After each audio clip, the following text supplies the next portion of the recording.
The stars above the planet Kalen burned quietly, like frozen sparks caught in an endless sea. For weeks the sky had held no promise, no signal, and no hope. The colony below was dying not from war but from silence. Their distress beacons had gone unanswered. Their defenses were shattered. And the people waited for rescue that everyone had started to believe would never come. Commander Lyra stood on the cracked balcony of the central dome, her uniform torn and stained with dust. Below her, a few hundred colonists moved quietly through the broken streets, collecting water, patching shelters, whispering to children that everything would be fine. Lyra had run out of ways to reassure them. The alien blockade above the planet made escape impossible. The enemy ships hung like dark blades against the stars, cold and patient. The first attack had come a month ago. The aliens had not spoken, not demanded surrender, not even announced war.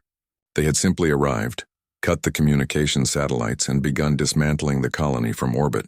The humans had fought back, but their defenses were meant for pirates, not a fleet. Lyra's last message to the human Union Navy had vanished into static. Since then, nothing. Many believed Earth had abandoned them. Some whispered that the Union was already destroyed. Others said the aliens would soon land and finish what they had started. Lyra didn't believe any of it. Yet every night she stared at the sky and saw no reason to hope. The ground trembled softly that evening, not from battle, but from thunder. Storms rolled across the horizon, dark and heavy, mirroring the mood of the colony. In the command center, the few remaining officers worked with fading power, trying to keep the scanners alive. One of them, a young technician named Rian, had stayed awake for days, adjusting frequencies, listening to the static for anything that might sound like a human voice. That night, something changed. Rian froze as a flicker of sound burst through the static. It was faint, buried deep like a whisper from a dream. He adjusted the controls, leaning closer. A pattern emerged. 3 tones, then a pause, then 2 more. Not random. A code. Human. Commander, he called, voice trembling. Lyra hurried in, her eyes sharp despite the exhaustion. What is it? Ryan replayed the signal. I think it's a Union transmission. It's old, maybe encrypted, but it's repeating. Lyra frowned. Direction. He turned a dial and the screen flickered with a star map. The signal was coming from deep space outside the blockade, far beyond where any normal ship should be. It pulsed again. 3 tones, 2 tones, then silence. Could be automated, Lyra said softly. Ryan shook his head. No, Commander. It's answering us. The room filled with a strange quiet, the kind that holds both fear and hope. Try to reply, Lyra said. Use the emergency beacon band. Keep it simple. Identify us as Kalen Colony. Ryan nodded and sent the message. The signal went out, weak and thin, but it was all they had. Then they waited. Minutes passed. Then hours. Nothing. By morning, the enemy ships moved closer. One of them, a massive black cruiser, descended low enough for its shadow to cover the city. The colonists watched in silence as beams of light scanned the ground, marking positions. Lyra knew it was only a matter of time before they began orbital strikes again. When hope seemed ready to die for good, the scanners screamed. A ripple of energy appeared far beyond the system's edge, small, precise, and unlike anything they had seen. The readings twisted, then cleared. A rift opened in the void, space itself bending. A single object emerged, glowing faintly against the blackness. Rian's hands shook. Commander! It's a ship. A human transponder. Lyra stared at the screen. That can't be right. No ship could cross that distance that fast. But the signal was there. Clear, steady, and burning through the static with impossible strength. The words that followed made every heart stop. Union Warship Resolute responding to distress call. Hold position. You are not forgotten. Lyra felt her breath catch. The message echoed through the command room, through every speaker, through every soul on the planet. The colonists stopped working. Children looked up, and the word spread faster than fire. Help was coming. Above the planet, the alien fleet began to move. Their ships turned outward, facing the incoming signal. The void shimmered again. The Resolute came through. It was enormous, nearly the size of a city, its hull wrapped in layered armor that glowed with the blue light of new technology. The Union insignia gleamed on its side. Its engines burned brighter than the stars. And its arrival tore the silence of space apart. The aliens opened fire instantly. Lyra expected the Resolute to fall under the barrage, but it didn't. The human ship moved with a kind of controlled fury, weaving through blasts of plasma and energy beams. Its shields flared, its guns roared to life, and within moments the blackness was filled with light. The soundless battle played out like a storm. Every shot the aliens fired was met with precision. The Resolute's main cannon cut through the darkness, each beam bright enough to leave trails across the planet's sky. From the colony, people could see it, streaks of fire dancing above the clouds, and for the first time in weeks they cheered. Ryan kept his eyes on the sensors. "They're breaking formation," he said. "They're trying to retreat." Lyra smiled faintly. They didn't expect humans to come back.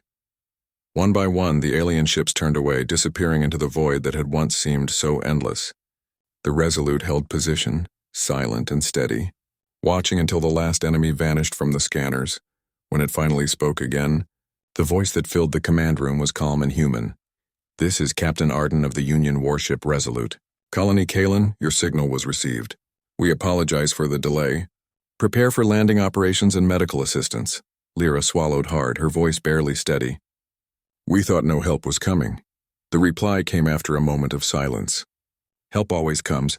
Sometimes it just takes the long road through the dark." As the Resolute descended, its engines lighting up the clouds, the colonists gathered to see it. Children ran to the edge of the plaza, pointing to the sky. The massive ship broke through the storm, its hull glowing like dawn. When it landed, a wave of warm air rushed through the streets. The ship's ramp lowered and figures stepped out. Human soldiers in white and silver armor, medics carrying supplies, engineers with scanners and repair drones. No words were needed. The colonists wept and reached for them, and the rescuers moved quietly, offering food, blankets, and hope. Lyra stood at the base of the ramp as Captain Arden approached.